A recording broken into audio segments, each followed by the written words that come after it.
ಕರ್ನಾಟಕದ ಗರಡಿ ಮನೆಗಳು ಗತಿಸಿದ ಪರಂಪರೆಯ ಕತೆ. ಎಸಿ ಜಿಮ್ ವರ್ಸಸ್ ಮಣ್ಣಿನ ಅಖಾಡ. ನಮಸ್ಕಾರ ಸ್ನೇಹಿತರೆ, ಇವತ್ತು ನಾವು 6 ಪ್ಯಾಕ್ ಮೋಹದಲ್ಲಿ ಪ್ರೋಟೀನ್ ಪೌಡರ್ ಡಬ್ಬಗಳ ಹಿಂದೆ ಬಿದ್ದಿದ್ದೇವೆ. ಎಸಿ ರೂಮಿನಲ್ಲಿ ಬೆವರೇ ಬರದ ಹಾಗೆ ಬಾಡಿ ಬಿಲ್ಡ್ ಮಾಡೋದು ಇವತ್ತಿನ ಟ್ರೆಂಡ್. ಆದ್ರೆ 100 ವರ್ಷಗಳ ಹಿಂದೆಯೇ ಯಾವುದೇ ಮಷಿನ್ ಇಲ್ಲದೆ, ಯಾವುದೇ ಸ್ಟೀರಾಯ್ಡ್ ಇಲ್ಲದೆ ಬಂಡೆ ಕಲ್ಲಿನಂತಹ ದೇಹ ಉರಿಗಟ್ಟಿಸುತ್ತಿದ್ದ ಜಾಗ ಒಂದಿತ್ತು ಗೊತ್ತಾ? ಅದೇ ನಮ್ಮ ಹೆಮ್ಮೆಯ ಗರಡಿ ಮನೆ. ಇದು ಕೇವಲ ಬಾಡಿ ಬಿಲ್ಡ್ ಮಾಡೋ ಜಾಗ ಅಲ್ಲ ಗುರು, ಇದು ಈ ನಾಡಿನ ಶೌರ್ಯ, ಶಿಸ್ತು ಮತ್ತು ದೇಶ ಪ್ರೇಮದ ಸಂಕೇತ. ಬನ್ನಿ ಇವತ್ತು ಈ ಕೆಮ್ಮಣ್ಣಿನ ಕಥೆಯನ್ನ, ಅದರ ಹಿಂದಿರೋ ವಿಜ್ಞಾನವನ್ನ ಮತ್ತು ಮರೆತು ಹೋದ ಇತಿಹಾಸವನ್ನ ಕೆದಕೋಣ. Welcome to the real powerhouse of Karnataka.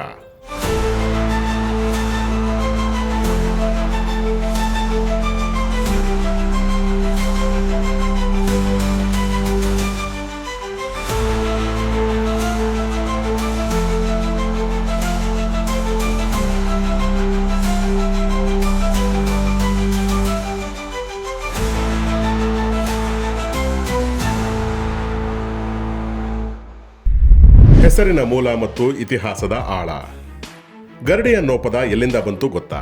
ಸಂಸ್ಕೃತದ ಗರುಡ ಎಂಬ ಶಬ್ದದಿಂದ. ವಿಷ್ಣುವಿನ ವಾಹನನಾದ ಗರುಡ ಅಂದ್ರೆ ಅಪಾರ ವೇಗ ಮತ್ತು ಶಕ್ತಿ. ಅದೇ ಶಕ್ತಿಯ ಆರಾಧನೆ ನಡೆಯುವ ಜಾಗವೇ ಕನ್ನಡದಲ್ಲಿ ಗರಡಿ ಆಯ್ತು. ಇದರ ಮೂಲ ಇರೋದು ನಮ್ಮ ಪ್ರಾಚೀನ ಭಾರತದ ಮಲ್ಲ ಯುದ್ಧದಲ್ಲಿ.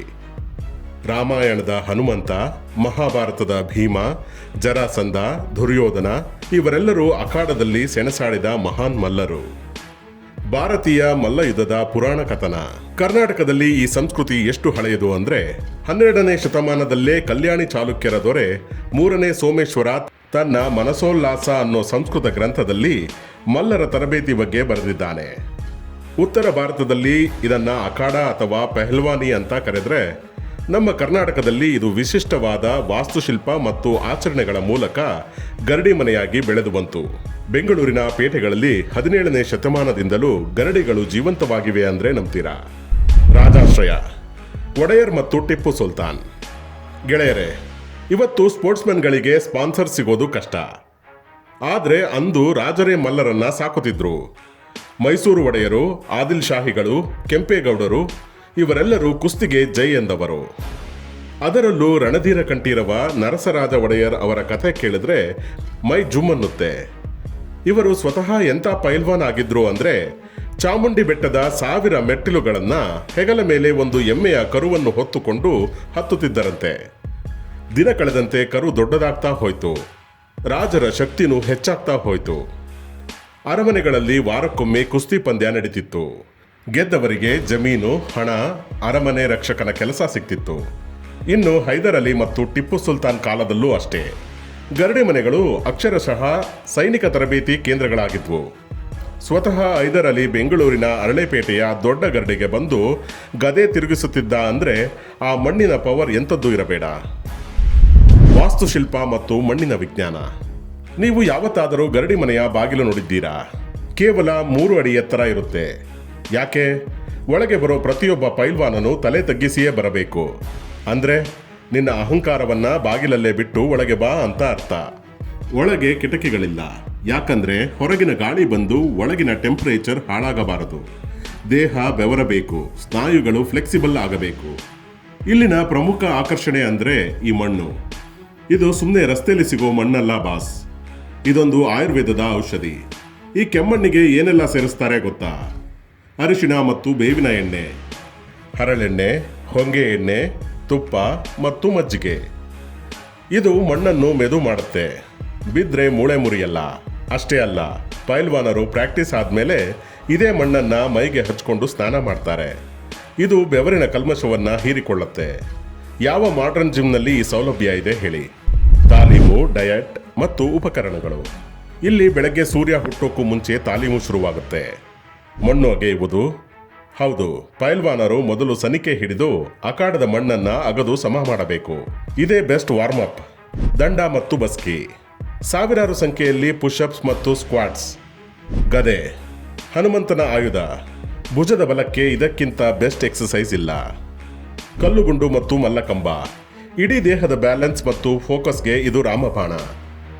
ಇಷ್ಟೆಲ್ಲ ಕಸರತ್ತು ಮಾಡೋಕೆ ಶಕ್ತಿ ಎಲ್ಲಿಂದ ಬರುತ್ತೆ? ಇವರ ಡಯಟ್ ಸೀಕ್ರೆಟ್ ಕೇಳಿ. ದಿನಕ್ಕೆ 5 ರಿಂದ 10 ಲೀಟರ್ ಹಾಲು, 106 ಬಾದಾಮಿ, ನಾಟಿ ಕೋಳಿ, ಮಟನ್ ಸೂಪ್ ಮತ್ತು ನಮ್ಮ ಸಪೋರ್ಟ್ ಸಿಸ್ಟಮ್ ರಾಗಿ ಮುದ್ದೆ. ಇಲ್ಲಿ ಯಾವುದೇ ಆರ್ಟಿಫಿಷಿಯಲ್ ಸಪ್ಲಿಮೆಂಟ್ಸ್ ಇಲ್ಲ. Pure nature. ಗರಡಿಯಲ್ಲಿ ತಂಬಾಕು, ಮದ್ಯಪಾನ ಸಂಪೂರ್ಣ ನಿಷೇಧ. ಇದು ಕೇವಲ ದೇಹವನ್ನಲ್ಲ, ಮನಸ್ಸನ್ನು ಶುದ್ಧವಾಗಿರುತ್ತೆ. ಸಾಮಾಜಿಕ ಕ್ರಾಂತಿ ಮತ್ತು ಸ್ವಾತಂತ್ರ್ಯ ಹೋರಾಟ. ಗರಡಿ ಮನೆ ಅಂದ್ರೆ ಬರೀ ಫೈಟಿಂಗ್ ಅಲ್ಲ ಸ್ನೇಹಿತರೆ, ಅದೊಂದು ಸಾಮಾಜಿಕ ಕ್ರಾಂತಿಯ ಕೇಂದ್ರ. ಜಾತಿ ಪದ್ಧತಿ ಉತ್ತುಂಗದಲ್ಲಿದ್ದ ಕಾಲದಲ್ಲೂ ಗರಡಿ ಮನೆಯ ಅಖಾಡದಲ್ಲಿ ಬಹುತೇಕ ಕಡೆಗಳಲ್ಲಿ ಜಾತಿ ಇರಲಿಲ್ಲ, ಅಥವಾ ಇದ್ದರೂ ಅದು ವಿಷಯವಲ್ಲ. ಒಬ್ಬ ಲಿಂಗಾಯತ, ಒಬ್ಬ ಒಕ್ಕಲಿಗ, ಒಬ್ಬ ಮುಸ್ಲಿಂ ಪೈಲ್ವಾನ್ ಎಲ್ಲರೂ ಒಂದೇ ಮಣ್ಣನ್ನು ಹಚ್ಕೊಂಡು ಒಂದೇ ಹೊಂಡದಲ್ಲಿ ತಬ್ಬಿಕೊಂಡು ಕುಸ್ತಿ ಮಾಡ್ತಿದ್ರು. ಧಾರವಾಡದ ಮೌಲಾಲಿ ಗರಡಿ ಹಿಂದೂ ಮುಸ್ಲಿಂ ಭಾವೈಕ್ಯತೆಗೆ ಬೆಸ್ಟ್ ಎಕ್ಸಾಂಪಲ್. ಇನ್ನು ಸ್ವಾತಂತ್ರ್ಯ ಹೋರಾಟದ ವಿಷಯಕ್ಕೆ ಬಂದರೆ, ನಮ್ಮ ಪೈಲ್ವಾನರು ಬ್ರಿಟಿಷರಿಗೆ ಸಿಂಹ ಸ್ವಪ್ನವಾಗಿದ್ದರು. 1857ರಲ್ಲಿ ಹಲಗಲಿ ಬೀಡರು ಬ್ರಿಟಿಷರ ವಿರುದ್ಧ ದಂಗೆ ಎದ್ದಾಗ ಅವರಿಗೆ ಆ ಧೈರ್ಯ ಕೊಟ್ಟಿದ್ದು ಇದೇ ಗರಡಿ ಸಂಸ್ಕೃತಿ. ಬ್ರಿಟಿಷರು ಇವರ ಶಕ್ತಿ ನೋಡಿ ಎಷ್ಟು ಭಯ ಪಡ್ತಿದ್ರು ಅಂದರೆ, ಗರಡಿ ಸಂಸ್ಕೃತಿ ನಾಶ ಮಾಡೋಕೆ 1809ರಲ್ಲೇ ಬೆಂಗಳೂರಿನಲ್ಲಿ ಕ್ರಿಕೆಟ್ ಮತ್ತು ಪೋಲೋ ಆಟಗಳನ್ನು ತಂದು ನಮ್ಮ ಯುವಕರ ದಾರಿ ತಪ್ಪಿಸಿದ್ರು. ಅನನ್ಯ ಆಚರಣೆಗಳು, ವಜ್ರಮುಷ್ಟಿ ಮತ್ತು ಕರಗ. ನೀವು WWE ನೋಡಿರ್ಬೋದು, ಆದರೆ ವಜ್ರಮುಷ್ಟಿ ಕಾಳಗ ನೋಡಿದ್ದೀರಾ? ಮೈಸೂರು ದಸರಾದಲ್ಲಿ ನಡೆಯೋ ಈ ಪಂದ್ಯದಲ್ಲಿ ಮಲ್ಲರು ಕೈಗೆ ಆನೆಯ ದಂತ ಅಥವಾ ಕೊಂಬಿನಿಂದ ಮಾಡಿದ ನಕಲ್ ಡಸ್ಟರ್ ಹಾಕ್ಕೊಂಡು ಹೋರಾಡ್ತಾರೆ. ಎದುರಾಳಿಯ ತಲೆಯಿಂದ ಒಂದು ಹನಿ ರಕ್ತ ಬಂದರೆ ಪಂದ್ಯ ಮುಗೀತು. ಅಷ್ಟು ಡೇಂಜರಸ್, ಅಷ್ಟು ರೋಚಕ. ಹಾಗೆ ಬೆಂಗಳೂರಿನ ಐತಿಹಾಸಿಕ ಕರಗ ಉತ್ಸವದಲ್ಲಿ ಕತ್ತಿ ಹಿಡಿದು ಬರೋ ವೀರಕುಮಾರರು ತಮ್ಮ ಭುಜಗಳಿಗೆ ಖಡ್ಗದಿಂದ ಹೊಡೆದುಕೊಳ್ಳುತ್ತಾ ಟ್ರೈನಿಂಗ್ ಪಡೆಯೋದು ಇದೇ ಗರಡಿ ಮನೆಗಳಲ್ಲಿ. ತಿಗಳರಪೇಟೆಯ ಕುಂಜಣ್ಣ ಗರಡಿ ಇದಕ್ಕೆ ಫೇಮಸ್. ಸ್ನೇಹಿತರೆ, ಬೇಜಾರಿನ ಸಂಗತಿ ಅಂದ್ರೆ, ಒಂದು ಕಾಲದಲ್ಲಿ ಬೆಂಗಳೂರಿನಲ್ಲಿ 50ಕ್ಕೂ ಹೆಚ್ಚು ಗರಡಿಗಳಿದ್ವು. ಈಗ ಬೆರಳಿಣಿಕೆಯಷ್ಟು ಮಾತ್ರ ಉಳಿದಿವೆ. ಮಾಡ್ರನ್ ಜಿಮ್ಗಳ ಅಬ್ಬರದಲ್ಲಿ ನಮ್ಮದೇ ಮಣ್ಣಿನ ಕಲೆ ಮರೆಯಾಗ್ತಿದೆ. ಆದರೆ ಭರವಸೆ ಇನ್ನೂ ಇದೆ. ಅಮೀರ್ ಖಾನ್ ಅವರ ದಂಗಲ್, ಸುದೀಪ್ ಅವರ ಪೈಲ್ವಾನ್ ಮತ್ತು ಸುಲ್ತಾನ್ ಅಂತಹ ಸಿನಿಮಾಗಳು ಗರಡಿ ಮನೆಗಳ ಬಗ್ಗೆ ಮತ್ತೆ ಕ್ರೇಜ್ ಹುಟ್ಟಿಸಿವೆ. ಕೋವಿಡ್ ನಂತರ ಜನರಿಗೆ ನ್ಯಾಚುರಲ್ ಫಿಟ್ನೆಸ್ ಬೆಲೆ ಗೊತ್ತಾಗ್ತಿದೆ.